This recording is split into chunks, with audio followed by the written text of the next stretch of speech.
नमस्कार, आप देख रहे हैं गुड न्यूज टुडे।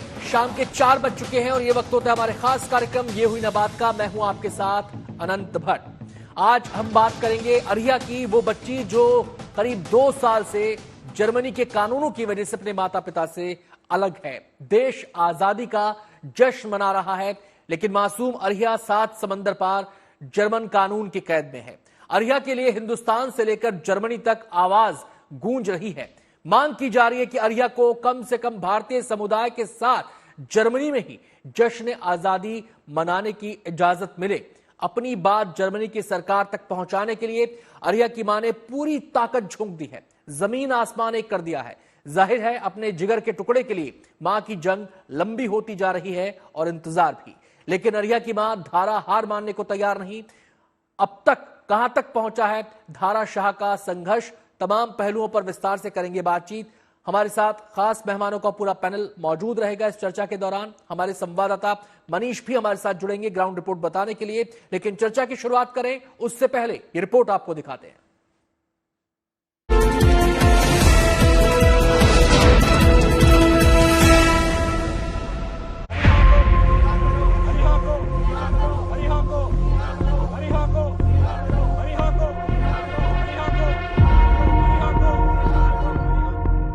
अरिया के लिए मां धारा की आवाज अब आंदोलन बन गई है। हिंदुस्तान के बाद अब जर्मनी में भी अरिया के लिए लोग सड़कों पर उतर गए हैं। जर्मन सरकार तक मां की पुकार पहुंच सके, इसके लिए वहां बसे भारतीयों ने अपनी आवाज बुलंद कर दी है। उनकी मांग है कि अरिया का बचपन और मां की ममता उसे वापस दी जाए और अरिया को उसकी मां धारा को सौंप दिया जाए। 2 साल से धारा अपनी बेटी अरिया से दूर है। जर्मनी की सरकार ने मां को बेटी से अलग कर दिया है। अरिया जर्मनी के फॉस्टर केयर में है, जहां बेटी से अब वीडियो कॉन्फ्रेंसिंग से मां को देखने तक का हक छीन लिया गया है। जाहिर है मां के लिए ये लड़ाई मुश्किल है, लेकिन धारा मानने को तैयार नहीं। वो जंतर मंतर से लेकर विदेश मंत्रालय और जर्मनी के दूतावास तक लगातार अपनी बच्ची के लिए गुहार लगा रही है। एमईए से जब मुलाकात हुई थी तब से लेकर आज तक कोई छोटा सा भी अपडेट कुछ नहीं। जब एमईए ने जो लास्ट मुलाकात की थी तो यही अपडेट था कि उन्होंने जर्मन एम्बेसडर को समन किया। मैंने आज भी मेल डाला है कि उनका क्या जवाब आया है, कुछ जवाब आया है कि नहीं। अगर नहीं आया तो हम क्या कर रहे हैं, कुछ एटलीस्ट हमें अपडेट मिले। क्योंकि जैसे मैंने बताया हमें भी अरिया से मिलने नहीं दिया जा रहा है, तो मुझे उसकी सेफ्टी के लिए बहुत फिक्र हो रही है। एटलीस्ट भारत सरकार को पता हो, क्योंकि वो भारत सरकार को क्यों नहीं पता है बेटी को कहाँ रखा। क्या वो ऐसी जगह है कि वो दिखाएंगे तो उन्हें ही शर्म से सर झुकाना पड़ेगा, क्योंकि वो किसी भी बच्चे के रहने लायक नहीं होगी। क्योंकि और क्या रीजन हो सकता है कि जब भारत सरकार को भी इससे दूर रखा जा रहा है, उन्हें भी इंफॉर्मेशन नहीं दी जा रही। मां धारा और बेटी अरिया के बीच भले अभी जर्मनी के कानून की रुकावटें हों, लेकिन धारा हर परीक्षा के लिए तैयार है। अरिया की मां की इस तपस्या में पिता भावेश शाह भी कंधे से कंधा मिलाकर बेटी के लिए लड़ाई लड़ रहे हैं। भारतीय विदेश मंत्रालय इस मामले में जर्मन सरकार के संपर्क में है, लेकिन अरिया का परिवार चाहता है कि 15 अगस्त का जश्न अरिया जर्मनी में भारतीय समुदाय के साथ मनाए। फ्राइडे को जंतर मंतर हम मिले थे, आज मंडे है, हम यहाँ खड़े हैं। क्या करने की कोशिश कर रही हैं आप? मैं लगातार जर्मन सरकार और भारत सरकार से यही गुहार लगा रही हूँ कि ये आजादी का अमृत महोत्सव अरिया 2 साल की भारतीय बच्ची जिसकी कोई गलती नहीं है, उसे जो जर्मन चाइल्ड सर्विसेज ने कैद में रखा है, उसे भी आजादी का अमृत महोत्सव मनाने की आजादी मिलनी चाहिए। हम हमारे साथ नहीं पर एटलीस्ट उसे भारतीय समुदाय के साथ जर्मनी में तो ये मौका दिया जाए कि वो भारतीय लोगों से मिले। अरिया मामले पर मां धारा के संघर्ष का रास्ता इतना आसान नहीं है। मां को अपनी बेटी के लिए जर्मनी की सरकार से लंबी जंग लड़नी है। एक लड़ाई अरिया की सांस्कृतिक और राष्ट्रीय पहचान की भी है। परिवार को लगता है कि जिस तरह अरिया की परवरिश जर्मनी के माहौल में हो रही है, वो कहीं अपनी भारतीय पहचान से दूर न हो जाए। वो एक भारतीय बच्ची है, उसको सिर्फ जर्मन सिखाया जा रहा है। वो गुजराती, हिंदी, इंग्लिश कोई भी भाषा नहीं बोली, तो वो भारतीय लोगों से बात कैसे करेगी। ये तो लग रहा है कि बच्चे को जानबूझ के भारतीय लोग, उसके माँ बाप भारतीय लोग, भारतीय समुदाय, यहाँ तक भारतीय पहरवेश से भी अलग किया जा रहा है। जिस वक्त दुनिया में बसे भारतीय अपने मुल्क की आजादी का जश्न मना रहे हैं, ऐसे में 15 अगस्त का दिन अरिया के लिए बेहद अहम है। अगर उसे भारतीय समुदाय के साथ स्वतंत्रता दिवस मनाने का मौका मिलता है तो वो अरिया की भारतीय पहचान के लिए एक संजीवनी की तरह होगा। बच्ची को उसका हक नहीं मिल रहा है। ये भारत की है, लेकिन शायद इसे इंडिया के बारे में अभी तक कुछ भी खास नहीं पता है। कैसे आज़ाद होगी, कैसे भारत वापस लौटेगी, ये सवाल तो बहुत बड़ा है।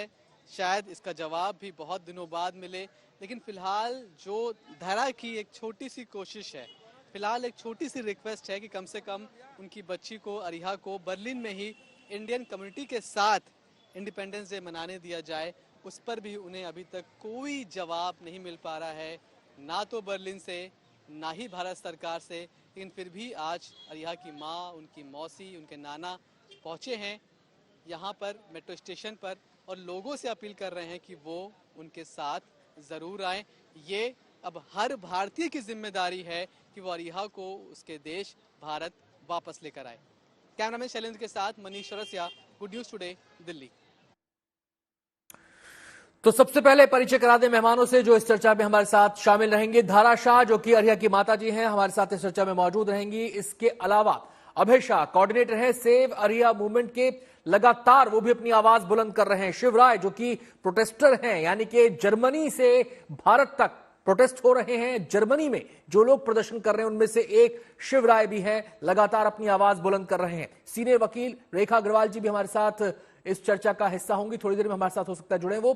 इसके अलावा फॉर्मर डिप्लोमेट जेके त्रिपाठी हमारे साथ चर्चा में मौजूद रहेंगे। हमारे संवाददाता मनीष चौरसिया भी हमसे इस विषय पर बातचीत करेंगे। सबसे पहले मैं अरिहा की मां धारा शाह का रुख करना चाहूंगा। धारा, सबसे पहले तो यही आपसे जानना चाहेंगे, आपको भारत आए भी काफी समय हो गया, लगातार आप अलग अलग जगहों पर जाकर प्रदर्शन भी कर रही हैं, अपनी आवाज भी बुलंद कर रही हैं। क्या कोई कम्युनिकेशन जर्मन अथॉरिटीज की तरफ से आपके जरिए हुआ, आपको कोई कम्युनिकेशन हुआ, या फिर आपके पति से कोई बातचीत हुई? लेटेस्ट जो अपडेट यही आया जर्मन अथॉरिटी से पिछले हफ्ते, उन्होंने हमारे एरिया के साथ जो विजिटेशन बंद कर दी, वही हमें अपडेट है। और ये कह के बंद कर दी कि एरिया को पिक एंड ड्रॉप करने के लिए कोई नहीं है। हमने रिक्वेस्ट की Indian community, Indian embassy Germany में हेल्प कर सकती है, लेकिन सारी चीजें इग्नोर कर दी, ये बोल के कि एरिया के लिए सेफ्टी एंड कंफर्ट होना जरूरी है। तो क्या ये बोलना चाहते हैं कि एरिया किसी भी इंडियंस के साथ सेफ या कंफर्टेबल नहीं होगी? ये दिखाता है जर्मन चाइल्ड सर्विसेज का हम इंडियंस के लिए वो क्या मानसिकता रख रहे हैं। लगातार हम यहाँ पे भी कोशिश कर रहे हैं विदेश मंत्रालय और सबसे बात करने की, पर हमें कोई अभी तक अपडेट नहीं दी गई है। जी धारा, चुनौती दोहरी आपके सामने, एक तरफ कानूनी लड़ाई लड़ रही है, दूसरी तरफ आपको आपके पति को, भावेश को अपना काम भी देखना है। दोनों के बीच संतुलन कितनी बड़ी चुनौती आपके लिए साबित हो रहा है? हमारे लिए तो जिस दिन से अरिया को लेके गए हर दिन चुनौती भरा है, क्योंकि एक माँ बाप का अपने बच्चे के बिना रहना आप 10 मिनट भी नहीं सोच सकते। हम 2 साल से वो कर रहे हैं, हर रोज टूटते हैं, लेकिन बेटी के लिए हिम्मत इकट्ठा करते हैं और लड़ते हैं। हम दोनों एक साथ मिलके सारी चीजें एक दूसरे की साथ मिलके पूरा करके, बस एक ही गोल है, बच्ची के लिए लड़ना, बच्ची की आवाज बनना।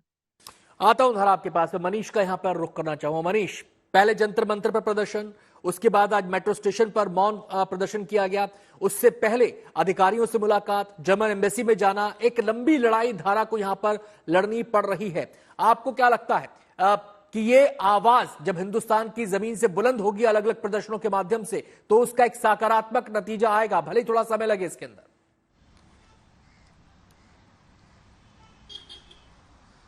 देखिए, समय तो बहुत लग चुका है और जितना समय बीतता जा रहा है, ये समय ही धरा और उनके परिवार के लिए चिंता का विषय है। आप सोचिए, अभी तक जो धरा की लड़ाई थी वो इस बात को लेकर थी कि किसी भी तरीके से बर्लिन से अरिहा को वापस भारत लाया जाए। आज उनकी लड़ाई इस बात की है कि कुछ भी करके बर्लिन सरकार कम से कम अरिहा को उसके देश का इंडिपेंडेंस डे इंडियन कम्युनिटी के साथ सेलिब्रेट करने की परमिशन दे दे। अब ये जो समस्या है सिर्फ धरा और भावेश की नहीं है, बल्कि आप सोचिए कि एक बच्ची जो कि सिर्फ 24 महीने के आसपास की है, उसके कल्चरल राइट्स, उसके जो अधिकार हैं एक भारतीय होने के नाते, वो उससे छीने जा रहे हैं। जब केस की शुरुआत बर्लिन में होती है तो आरोप किस पर लगते हैं? आरोप लगते हैं बच्ची के माता पिता पर, यानी कि धरा और भावेश पर। धरा और भावेश आजाद हैं, इसका मतलब ये है कि कानूनी प्रक्रिया में उनके खिलाफ कोई भी चार्जेस सही नहीं साबित पाए गए। तो ऐसे में फिर बच्ची को आप किस बात की सजा दे रहे हैं? और वो बच्ची जिसको अब जो कल्चरल आइडेंटिटी है वो रिमूव करने की कोशिश की जा रही है, वो मिटाने की कोशिश की जा रही है। बच्ची को कोई भी भारतीय कपड़े पहनने की परमिशन वहाँ का चाइल्ड केयर नहीं दे रहा है। खुद धरा और भावेश ने जो भारतीय कपड़े जो हमारे यहाँ बच्चे पहनते हैं, फ्रॉक, ये सब जब उनको भेजा गया तो उन्होंने बिना उसको बच्ची को अरिहा को पहनाए ठीक वैसे ही कंडीशन में अनयूज्ड इनको वापस कर दिए। आता हूं मनीष आपके पास। मैं शिवराय का यहां पर रुख करना चाहूंगा। आपको बता दें कि भारत के अलावा जर्मनी में भी भारतीय समुदाय के जो लोग हैं, यानी कि एनआरआईज जो वहां पर मौजूद हैं, वो भी अरिहा के लिए, उसके माता पिता के लिए आवाज उठा रहे हैं। उन्हीं में से एक हैं शिवराय, जो लगातार ऐसे प्रदर्शनों की अगुवाई कर रहे हैं, सड़क पर उतरकर आवाज बुलंद कर रहे हैं उस बच्ची के लिए। शिव, अब तक जो प्रदर्शन हुआ, अब तक जो आपने आवाज बुलंद की, आपको क्या लगता है इसका कोई असर जर्मन अथॉरिटीज पर पड़ेगा? दूसरा मेरा सवाल आपसे यह है कि ये जो एटीट्यूड है जर्मन कानून का, अथॉरिटीज का, ये सबके लिए एक जैसा है या फिर इसमें भी पक्षपात आप महसूस करते होता है? जी नमस्कार, आपको मेरी आवाज आ रही है? जी बिल्कुल साफ। जी, आपके पहले प्रश्न का जो उत्तर है, अगर जो मैं आपको सीधे शब्दों में बोलूं, क्या इसका कुछ असर पड़ेगा जर्मन अथॉरिटी के ऊपर, तो मैं आपको साफ साफ बोलता हूं, नहीं पड़ेगा। बिकॉज उसके लिए आपको थोड़ा सा आपको रूट में जाना पड़ेगा। जब आप डिटेल में जाएंगे तब आपको पता चलेगा। मैं यहाँ पे 12 साल से रह रहा हूँ, मुझे पता है इनके बारे में। ये एक मतलब बहुत ही सस्पिशियस ऑर्गेनाइजेशन है। मैं ये नहीं कहता कि सारी मतलब जितने भी स्टेट्स हैं उन सबके एक जैसे ही हैं, बट एक बर्लिन का अगर आप हिस्ट्री देखोगे, थोड़ा सा रिसर्च करोगे, सब कुछ अवेलेबल है इनका पूरा बैकग्राउंड। अभी क्या है कि यहाँ पे अभी एग्जांपल देता हूँ, मेरा अगर जो बच्चा अभी घर में अगर जो गिर के उसको चोट लग जाती है और अगर जो मैं उसको हॉस्पिटल ले जाता हूँ, तो मैं 10 बार सोचूंगा उसको लेके जाऊं कि नहीं जाऊं। इससे बेटर होगा कि मैं जर्मनी के बाहर, क्योंकि यहाँ पे बाय रोड आप जा सकते हैं किसी भी कंट्री में, मैं वहां पे उसको ले जाऊंगा, वहां पे ट्रीटमेंट कराऊंगा, लेके आऊंगा। बिकॉज एक बार अगर जो किसी को आपको नहीं पता है, क्योंकि ये लोग कुछ डॉक्टर्स है जो इनके साथ में हाथ मिला के काम करते हैं। अगर जो उनको फोन कर दिया कि भाई बच्चे को चोट लगी है, बस वो आएंगे, इतना बोल देंगे कि भाई आपने बच्चे को मतलब फिजिकल अब्यूज किया है, ले लेंगे बच्चे को, और मैं कुछ नहीं कर सकता। और मैं कितना भी मतलब इनको प्रूफ दे दूं, कुछ भी दे दूं, बस एक बार उन्होंने ले लिया है, अब वो बच्चे देने वाले नहीं है। उनका उनका उसका दूसरा रीजन ये है क्योंकि इनके ऊपर कोई अथॉरिटी नहीं है, ये सबके ऊपर है। अगर जो मान लीजिए मतलब पास्ट में काफी ऐसे केसेस हुए हैं जहां पे कोर्ट ने ओवररूल किया है इनको, मतलब उनको बोला है कि बच्चे आप दे दो, उन्होंने उनके पास में इतनी अथॉरिटी के वो जजों तक को उन्होंने फायर किया है। आप जाइए, इनका हिस्ट्री देखिए, थोड़ा सा रिसर्च कीजिए, आपको पूरा डिटेल मिल जाएगा। ज्यादा हम यहाँ पे रह के हम भी नहीं बोल सकते, क्योंकि यहाँ पे इनका बहुत बड़ा आतंक है। ये चीज आपको समझना होगा। इनका एक पैटर्न है। अब इन लोगों ने क्या पैटर्न, मतलब पहले इनका बच्चा लेने का अलग पैटर्न होता था, आजकल का इनका पैटर्न क्या है कि ये टारगेट करते हैं वो फॉरेन फैमिली को जो नए नए आए होते हैं, 1-2 साल से रह रहे होते हैं जर्मनी में, जिनको जर्मन भाषा नहीं आती होती है, यहाँ के नियम कायदा कानून नहीं पता होता है, जो लोग फाइनेंशियली स्टेबल नहीं होते हैं, जिनका कोई सोशल ज्यादा कोई मतलब यहाँ पे कनेक्शन ना हो, ये लोग ऐसे लोगों को भी ये लोग टारगेट कर रहे हैं। क्योंकि यहाँ पे कुछ ऐसे रूल्स हैं कि अगर जो 2 साल तक, या I am not exactly sure 1 साल या 2 साल, बट एक ऐसा रूल है कि अगर जो इतने टाइम तक बच्चा अगर जो अपने पेरेंट्स तक नहीं लौटा, तो जो बायोलॉजिकल जो पेरेंट्स है वो अपने अधिकार खो देते हैं। तो ये जानबूझ के इनके, खास करके जो लॉयर्स वगैरह भी जो होते हैं, वो भी इनके साथ में मतलब मिलकर काम करते हैं। शिव, इसके पीछे सोच, आपने ये कहा कि एक पक्षपात का नजरिया तो नजर आता है, लेकिन इसके पीछे सोच क्या है, इसके पीछे इनका मकसद क्या है, इसके पीछे इनका टारगेट क्या है, ये भी जानना जरूरी हो जाता है। क्या लगता है आपको? अगर जो आप 70s 80s का अगर जो आप केंटलर एक्सपेरिमेंट देख लेंगे तो आपको पता चल जाएगा मैं क्या बोलना चाह रहा हूं आपको। वो केंटलर एक्सपेरिमेंट क्या था, आप एक बार देख लीजिए। जी, साउंड ऑफ फ्रीडम एक मूवी है जो अमेरिका में बनी, वो जर्मनी में रिलीज ही नहीं हुई है। क्यों नहीं हुई है? आप समझ जाए, आप उस मतलब रीड बिटवीन द लाइंस, आपको जी खुल के नहीं बोल सकते इतना। जी, चलिए शिव, मैं आपके पास आता हूं। मैं सीधे अभय शाह का यहां पर रुख करना चाहूंगा। अभय, ये जो पूरा का पूरा सिनेरियो यहां पर शिव ने खींचा है, धारा जो लगातार इस पूरे सिनेरियो के बारे में, जो खुद पीड़ित हैं इस पूरी सोच के कारण, ये जो पूरा सिनेरियो आपके सामने है, क्या लगता है कि ये जो कानूनी लड़ाई है, ये कितनी लंबी चल सकती है इस पृष्ठभूमि को ध्यान में रखते हुए? और क्या बच्चे के कानूनी लीगल राइट्स की तो बात छोड़ ही दीजिए, लेकिन जिन बच्चे के अधिकारों की बात हो रही है, जो एक बेयर मिनिमम एक डिमांड पेरेंट्स की है कि अब इंडियन कम्युनिटी के साथ आजादी का जश्न मनाने दिया जाए, क्या इस बात को सुना जाएगा? यूनाइटेड नेशंस का जो कन्वेंशन है, उसके अंदर राइट्स ऑफ द चाइल्ड के लिए जो चार्टर्ड बार पढ़ा था, पब्लिश किया था, उसके आर्टिकल 20 में क्लियर लिखा है, अगर बालक को उनके माता पिता के साथ आप नहीं रख सकते हो तो उनके फोस्टर पेरेंट्स को देना चाहिए। तो फोस्टर पेरेंट्स के साथ रखते वक्त उनके लैंग्वेज, उनके कल्चर, उनके रिलीजन, सभी राइट्स को प्रोटेक्ट करना चाहिए। और ये जो आजादी का दिन बनाने का जो बात है, उसका फंडामेंटल राइट्स है, वो उनकी जो राष्ट्रीयता जुड़ी हुई है हिंदुस्तान के साथ, तो उनके हिंदुस्तान का जो अधिकार है, इंडियन पासपोर्ट होल्डर है अरिया, तो उनके भी मानव अधिकार की, उनकी एक राष्ट्रीयता की, एक राष्ट्रीय उत्सव को मनाने का हक देने की, उसका सम्मान जर्मन अथॉरिटी को करना चाहिए।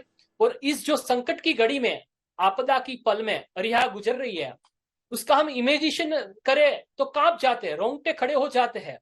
जिस आपदा के अंदर वो फंसी हुई है, उसको बचाने के लिए पूरा इंडिया टुडे ग्रुप, आप जीएनटी टीवी परिवार और आपकी पूरी टीम जो प्रयास कर रही है, उसके लिए आपको करबद्ध वंदन है। आप जिस तरह से उनको बचाने के लिए लगे हुए हो, हमें विश्वास है, आशा है, भारत सरकार जर्मनी में फंसी हुई अरिहा की पुकार सुनेगी और भारत सरकार उनको बचा के लाएगी, क्योंकि वो संकट में फंसी हुई है, इतनी कॉम्प्लेक्स सिचुएशन हो चुकी है। तो उनको बचाने के लिए अब हाई लेवल इंटरवेंशन चाहिए, और इसका हाई लेवल इंटरवेंशन से डिप्लोमेटिक चैनल को एक्टिवेट करके तत्काल प्रभाव से उनको बाहर लाने का प्रयास करना चाहिए। नहीं तो अरिहा के केस के अंदर जिस तरह से उलझा रहे हैं जर्मन अथॉरिटीज, वो बहुत बुरी तरह से मानव अधिकार का उल्लंघन है, चाइल्ड राइट्स का उल्लंघन है। उनके लिए हम सबको जगाना होगा। मैं सीधे रेखा जी का यहाँ पे रुख करना चाहूंगा, सुप्रीम कोर्ट की वरिष्ठ वकील हैं। रेखा जी, यहाँ पर दो तीन बातें सबको बिल्कुल स्पष्ट हैं। पहली बात तो ये कि एक मौलिक मानवाधिकार जिसकी बात हम करते हैं, जिसका संयुक्त राष्ट्र संघ ने घोषणा भी जिसकी कर रखी है, उसका उल्लंघन यहां पर हो रहा है। एक बच्चे के तौर पर उसके चाइल्ड राइट्स का उल्लंघन यहां पर हो रहा है। एक बच्चे के जो सांस्कृतिक इमोशनल राइट्स होते हैं, उसका यहां पर उल्लंघन हो रहा है। लेकिन जो पृष्ठभूमि शिव ने हमें बताई, जो धारा से हम जान चुके हैं, समझ चुके हैं, उसके आधार पर ऐसा लगता है कि वहां पर जिन अथॉरिटीज ने पूरा एक्शन लिया है, वो एक्स्ट्रा जुडिशियल पावर वहां पर एंजॉय करते हैं, वो किसी की नहीं सुनते। इस सूरत में किस माध्यम से, किस प्लेटफॉर्म से, अगर हम लीगली इसकी बात करें तो इस मामले को आगे उठाया जाए, क्या लीगल तरीका वो हो सकता है? क्योंकि ये कहा जाता है कि वो सुनते ही नहीं है किसी की। देखिए, कोई भी जो है, कोई भी अथॉरिटी होती है, वो कानून के ऊपर नहीं होती, चाहे कितना भी वो एक्स्ट्रा जुडिशियल तरीके से अपनी मनमानी से काम कर रहे हो। तो मुझे लगता है कि ऐसी स्थिति के अंदर जब बच्चे के मानव अधिकारों का भी उल्लंघन हो रहा है, और जिस तरीके से तानाशाही, मैं तो ये कहूंगी कि बिल्कुल तानाशाही कर रहे हैं, बच्चों की मानव अधिकार, बच्चे के फंडामेंटल राइट्स जो है, प्लस जो बच्चा है, जो बिटिया है, वो एक इंडियन सिटीजन है। तो ऐसी सिचुएशन के अंदर मुझे लगता है कि आगे के जो माँ बाप हैं, उनको कोर्ट्स के अंदर, आखिर के अंदर जो वहाँ के कानूनी जो उपाय हैं, उनके अंदर कोर्ट के अंदर उनको जाना ही पड़ेगा और अपनी याचिका पेश करनी पड़ेगी। साथ साथ जो राजनीतिक स्तर के ऊपर जो हमारे देश कोशिश कर रहा है उस बच्चे को वापस देश में लाने के लिए, अपने भारत में लाने के लिए, वो जंग जारी रहेगा।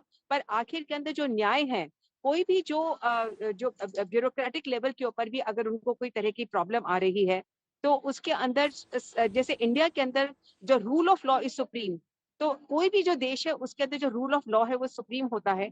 और अगर वहां की अथॉरिटीज अपनी मनमानी करते हैं, they are taking law in their own hands, तो मुझे नहीं लगता कि ना जो उसके बच्चों के जो परिवार, माँ बाप हैं, उनको हताश होना चाहिए या उनको अपनी जंग को खत्म कर देना चाहिए, और उनको तुरंत कोर्ट के अंदर जाके अपनी याचिका जो पेश करनी चाहिए। और मुझे लगता है कि जब तक कोर्ट में नहीं जाएंगे, तब तक उनको न्याय नहीं मिलेगा, और सिर्फ न्यायालय से ही उनको अपने अधिकारों को वापस मिलने की मैं उम्मीद करती हूँ। मैं रेखा जी आपके पास आता हूं। मैं जेके त्रिपाठी जी का सीधे यहाँ पे रुख करूंगा। त्रिपाठी जी, कहने को जर्मनी लोकतांत्रिक देश है, वहां पर रूल ऑफ लॉ की बात होती है, लोकतांत्रिक अधिकार वहां पर लोगों की उसकी बात होती है। लेकिन इस केस में देखा जाए, खासकर इंडियन कम्युनिटी के इस केस में देखा जाए, तो यहां पर ऐसा लगता है कि लोकतांत्रिक अधिकारों को किनारे कर दिया गया है। एक अथॉरिटी है, और ये भी शिव ने हमें बताया कि बर्लिन की अथॉरिटी खासकर इस मामले में ज्यादा बदनाम है बनिस्बत बाकी राज्यों के। तो ऐसे में जब एक अथॉरिटी ना तो लीगल सिस्टम की सुन रही है, ना पुलिस रिपोर्ट पर ध्यान दे रही है, जो केस था वो केस खारिज हो गया, ना उसकी सुनवाई कर रही है, माँ बाप की नहीं सुन रही है, एक बेसिक राइट जो होता है वीडियो कॉल का, वो भी सीज कर दिया गया। तो ऐसे में इस अथॉरिटी से कैसे इसको टैकल किया जाए, कूटनीतिक स्तर पर क्या उपाय किए जाएं, और हमारा विदेश मंत्रालय लगातार संपर्क में है, तो फिर आखिर रास्ता निकलेगा कैसे? देखिए, जैसा कि रेखा जी ने कहा, मैं उनकी बात से सहमत हूँ कि अंतिम मामला कोर्ट में ही वो होगा, क्योंकि वहाँ के कोर्ट्स की तो बात माननी पड़ेगी। और एक केस हो भी चुका है, एक प्रेसिडेंट भी है कि पोलैंड की एक बच्ची का एक ऐसा केस हुआ था। पोलैंड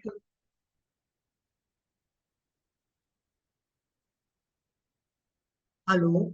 जी जी, आपकी आवाज आ रही है सर हमें। एक केस हुआ था कि पोलैंड की एक बच्ची थी, उसको भी जर्मनी में से रख दिया गया था, लेकिन उस बच्ची को फिर कोर्ट के माध्यम से छुड़ाया गया। तो कोर्ट तो एक रास्ता है ही। जो डिप्लोमेटिक वो मैं एक चीज ये कहना चाहता हूँ, जेनेवा कन्वेंशन के अनुसार कोई भी व्यक्ति अगर दूसरे देश में कस्टडी में होता है तो उसको उसके लिए डिप्लोमेटिक मिशन को और उसके लोगों को कंसुलर विजिट का, कंसुलर एक्सेस का अधिकार होता है। जी आपको याद होगा कुलभूषण यादव की बात। कुलभूषण जी यादव तो जेल में थे, इस एस्पियोनेज के, खुफिया जासूसी के उसमें थे। फिर भी पाकिस्तान जैसे देश में हमने कोशिश करके जी उनकी माँ और पत्नी के का विजिटेशन त्रिपाठी लिया। जी, लेकिन यहाँ पे एक मौलिक अंतर यह है कि वो लड़ाई देश ने लड़ी, उसकी पैरवी देश की तरफ से की गई, लेकिन यहाँ पर एक माता पिता है जो गए थे वहां पे काम के सिलसिले में, अब उन पर ये इमोशनल अत्याचार हो गया। वो लड़ाई अंतर्राष्ट्रीय कोर्ट में लड़ी गई। माँ बाप के पास क्या उपाय बचता है?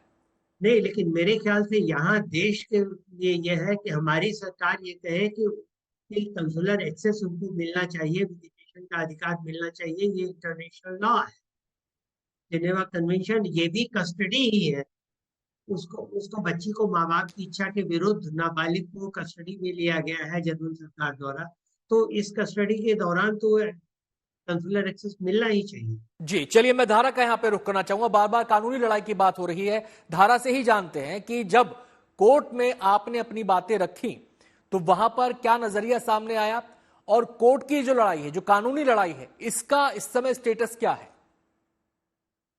बर्लिन की जो इस डिस्ट्रिक्ट कोर्ट में केस चल रहा था, कोर्ट के जज ने हमारा पेरेंटिंग एबिलिटी रिपोर्ट करने के लिए कोर्ट अपॉइंटेड साइकोलॉजिस्ट की निमणूक की। जी उन्होंने 1.5 साल के बाद रिपोर्ट दी जो पूरी हमारे फेवर में है कि हम मेंटली भी कैपेबल है और बच्चे को हमारे साथ रखना चाहिए। कोर्ट ने 11 घंटों की हियरिंग में, 2 दिन की हियरिंग में ऑलमोस्ट 9.5 घंटा कोर्ट अपॉइंटेड एक्सपर्ट की बात सुनी, जिनके रिपोर्ट में इंडियन एंड वेस्टर्न कल्चर के डिफरेंसेस थे, पर एट द एंड ये सजेशन था कि बच्ची को पेरेंट्स के साथ रखा जाए। लेकिन हमें सिर्फ 1 घंटा ही बोलने का मौका दिया गया, वो भी पर्सनल स्टेटमेंट के लिए। जी ना हमारे मेडिकल डिफेंस को देखा गया, जो हमें लैंग्वेज बैरियर हुआ, ना हमारे लैंग्वेज डिफेंस को देखा गया। जो कोर्ट अपॉइंटेड एक्सपर्ट में जो इंडियन एंड कल्चरल डिफरेंस की बात थी, वो भी हमने एक रिपोर्ट के तहत देखी कि ये कल्चरल डिफरेंसेस है, जी ना ये रिपोर्ट दिखे गए। सारे रिपोर्ट इग्नोर कर दिए गए। अगर लीगली या टेक्निकली रिजेक्ट करते कि ये लीगली पॉसिबल नहीं है, टेक्निकली गलत है, नहीं, तो धारा मानते ये बताएं कि ये जो रिपोर्ट आप रिजेक्ट करने की बात कह रही हैं, ये किसने रिजेक्ट किया? ये अथॉरिटी ने रिजेक्ट किया या कोर्ट ने रिजेक्ट किया? कोर्ट ने पूरा इग्नोर किया। जी अगर रिजेक्ट करते टेक्निकल या लीगल ग्राउंड पे तो हम समझ सकते थे। हमारा डिफेंस तो इग्नोर किया, लेकिन कोर्ट अपॉइंटेड एक्सपर्ट जिनके रिपोर्ट के लिए जी 1.5 साल तक कोर्ट ने अपने वर्डिक्ट के लिए वेट किया, जब वो हमारे फेवर में आया तो वो भी उन्होंने इग्नोर कर दिया। अगर कोर्ट एक ही पक्ष की बात सुन के फैसला देगी तो एक ही पक्ष ये फैसला आपने आएगा। डिस्ट्रिक्ट कोर्ट की बात बताई, क्या आप हायर कोर्ट का रुख कर चुके हैं? जी, हमने जैसे डिस्ट्रिक्ट कोर्ट में ये हुआ, हमने हायर कोर्ट में अपील डाल दी है, लेकिन हमारे लॉयर्स ने बोला हायर कोर्ट में ये सारी प्रोसेस होने को एटलीस्ट 1 साल तो लग जाएगा, और अगर ये कोर्ट भी बात नहीं सुन रहा तो हायर कोर्ट कितना सुनेगा नहीं पता, फिर भी हम कोशिश जरूर करेंगे। धारा, मेरा सवाल आपसे यह है कि जो जानकारी बच्ची के बारे में नहीं दी जा रही, अरिया के बारे में जानकारी नहीं दी जा रही है, क्या आपको लगता है कि इसको लेकर कुछ छिपाया जा रहा है, बच्ची को लेकर कुछ छिपाया जा रहा है, कुछ पर्दादारी की जा रही है? जी, मेरा यही सवाल है कि जैसे सर ने त्रिपाठी सर ने बोला कि काउंसलर एक्सेस तो सबको मिलता है, जी तो अरिहा एक छोटी सी बच्ची जिसने कोई क्राइम भी नहीं किया, उसे काउंसलर एक्सेस क्यों नहीं मिल रहा है? हमें नहीं बताया जा रहा कहाँ है, ठीक है, चलो 1 मिनट वो भी साइड में रखो। भारत सरकार को क्यों नहीं बताया जा रहा है बच्ची ठीक है कि नहीं, किस हाल में, कहाँ है? क्या वो ऐसी जगह पे है कि अगर वो सामने आ जाएगा तो उनको ही नजर झुकानी पड़ेगी? वो ऐसी जगह पे जो बच्चों के लिए सुरक्षित जगह नहीं है, जी वो क्यों भारत सरकार को भी नहीं बता रहे? मैं आता हूं धारा आपके पास, मैं सीधे मनीष का यहां पे रुख करूंगा। मनीष, ये जो लड़ाई धाराशाह लड़ रही है और ये जो लड़ाई बच्ची के लिए चल रही है भारत से लेकर जर्मनी तक, अगर हम भारत की बात करें तो किस रूप में यहां धारा को उनकी इस मुहिम में समर्थन मिल रहा है? देखिए, अच्छी बात यही है कि बहुत सारे लोग, बहुत जो इंडियंस हैं यहाँ पर, मतलब बर्लिन में तो है ही, जो यहाँ पर भी लोग हैं वो भी अब धरा और उनके पूरी मुहिम के साथ जुड़ते चले जा रहे हैं। आपको बता दें कि एक बहुत बड़ी एनजीओ है जो कि ऐसे केसेस में लगातार काम करती आई है, भारत में चाइल्ड वेलफेयर के काम करती है, वो धारा के साथ जुड़ चुकी है। जो एक एक्टिविस्ट थी जिन्होंने मिस्टर चटर्जी के केस में मदद की थी बच्चों को भारत वापस लाने में, वो एक्टिविस्ट भी धारा के साथ जुड़ी हुई हैं। ऐसे तमाम सारे लोग, और जहां जहां भी धारा जा रही है, जैसे आज भी वो राजीव चौक मेट्रो स्टेशन पर थी तो तमाम लोग उनके पास आ रहे थे, उनकी बात सुन रहे थे और उनको अपना समर्थन दे रहे थे। किस तरह समर्थन देना है उसका भी एक पूरा प्रोसेस धारा ने उनको बताया कि आप सोशल मीडिया प्लेटफॉर्म पर उनकी हेल्प कर सकते हैं, गवर्नमेंट को टैग करके ट्वीट कर सकते हैं। तो ये सारी जो चीजें हैं ये आम लोग उनकी इस मुहिम में उनके साथ आ रहे हैं। हालांकि ये नंबर्स अभी बहुत ज्यादा नहीं है, लेकिन जैसे जैसे धरा उनका परिवार अलग अलग हिस्सों में घूमते जाएंगे, मेरे ख्याल से तमाम जो लोग हैं वो जुड़ते जाएंगे, खासकर कि वो जो किसी न किसी बच्ची के पिता हैं, माँ हैं, उनका इस केस में ज्यादा इंटरेस्ट है। हालांकि मैं फिर से कह रहा हूँ भी बहुत बड़ा नंबर्स धारा के साथ जुड़ना बाकी है, और जब वो तमाम सारे लोग धारा के साथ आएंगे तो जाहिर सी बात है उनके केस को और ज्यादा मजबूती मिलेगी। आता हूं मनीष आपके पास, मैं धारा का यहाँ पर रुख करना चाहूँ। धारा, आप अपनी लड़ाई को सड़क पर उतर के भी लड़ रही हैं, आप सोशल मीडिया के माध्यम से भी अपनी इस लड़ाई को, अपनी इस मुहिम को आगे बढ़ा रही हैं। जो अब तक लोगों का रिस्पॉन्स आया है, क्या वो आपको उम्मीद बनाता है? लोगों का रिस्पॉन्स बहुत ही अच्छा है। सब लोगों का सवाल एक ही है, माँ बाप का जो भी प्रश्न है ठीक है, लेकिन भारतीय बच्ची है तो भारत सरकार को सौंपी जाए, भारत सरकार फैसला लेगी कि क्या करना है। सारे भारत, क्योंकि ये भारतीय बच्ची का मामला है और सभी ने बहुत ही समर्थन दिया बच्चे के लिए, आवाज बनने के लिए उन्होंने समर्थन दिया है और वो कोशिश करेंगे। मैं आता हूं धारा आपके पास, अभय शाह जी का मैं यहां पे रुख करना चाहूंगा। अभय जी, ये जो पूरा घटनाक्रम है 2 साल से लेकर अब तक, लगातार मां बाप की कोशिश, लेकिन जर्मन अधिकारियों का अड़ियल रवैया, बच्ची को मां बाप के पास नहीं भेजना, क्या आपको लगता है कि ये पूरा का पूरा घटनाक्रम उस बच्ची को भारतीय परिवेश से, भारत की संस्कृति से, भारतीय भाषा से, अपने मां बाप से महरूम कर रहा है, उससे दूर कर रहा है? हो रहा है, उनके भाषा का, उनकी राष्ट्रीयता के अधिकारों का उल्लंघन हो रहा है। और इसी संजोग में बच्ची के साथ पूरा हिंदुस्तान जुड़ा हुआ है। पूरी हिंदुस्तान की पुकार है, हिंदुस्तान के जन जन कह रहे हैं कि अरिहा को वापस लाओ। परम पूज्य दीदी माँ साध्वी ऋतंबरा जी महाराज ने भी, दीदी माँ ने भी आशीर्वाद दिए थे, ऋतंबरा जी ने भी, अरिहा की माता जी धाराबेन वहाँ पे वृंदावन में दीदी माँ के आशीर्वाद दिए थे अरिहा को भारत वापस लाने के लिए। भारत भर के सभी संत समाज के संत महंत, सभी प्रजाजन, सभी मीडिया के प्रबुद्ध लोग, देश की सर्वोच्च पंचायत, संसद के सदन के सभी सदस्य ने एक ही आवाज में पुकार सुनाई है, अरिहा को भारत वापस लाना चाहिए। और जर्मनी जो कर रहा है वो मानव अधिकार का, एक बच्ची के अधिकार का सरेआम उल्लंघन है। जी, मैं आता हूँ, मैं आता हूँ अभय आपके पास। शिव कुछ कहना चाह रहे हैं। शिव, मेरा सवाल आपसे यह है कि इस तरीके से बच्ची को रखना, क्या ये उसके साथ भावनात्मक रूप से, मनोवैज्ञानिक रूप से खिलवाड़ नहीं है? जी जरूर, ये तो है ही। उसके साथ में ये ह्यूमन राइट्स का तो बहुत ही क्लियर वायलेशन है, जो कि ईयू का one of the basic principles में से एक आता है, जिसको मतलब ओपनली ये लोग वायलेट कर रहे हैं। बट मैं खाली एक दो पॉइंट्स हैं वो मैं आप लोगों को मतलब शेयर करना चाहता हूं, क्योंकि शायद आप लोगों को इतनी डिटेल में जानकारी नहीं होगी यहाँ की। क्योंकि मेरी वाइफ रोमेनियन है, तो रोमेनिया से है। अभी पिछले साल ही एक प्रोटेस्ट हुआ था जिसमें मतलब 6 बच्चे जो थे रोमेनिया के, एक पेरेंट्स जो थे उनके 6 बच्चे ले लिए गए थे, जिसमें से एक ब्रेस्ट फीडिंग बच्चा भी था, उनको एक साथ में ले लिया गया था। इनको काफी टाइम से इनको भी इसी तरह से मतलब बिना किसी भी फॉल्स एलिगेशंस को उठा लिया था। 12,000 से ज्यादा लोग रोमेनिया से प्रोटेस्ट करने आए थे यहाँ पे बर्लिन के हार्ट में। 12,000 से ज्यादा लोग, आप मानोगे नहीं कि एक भी जर्मन मीडिया उस न्यूज को कवर करने नहीं आई थी।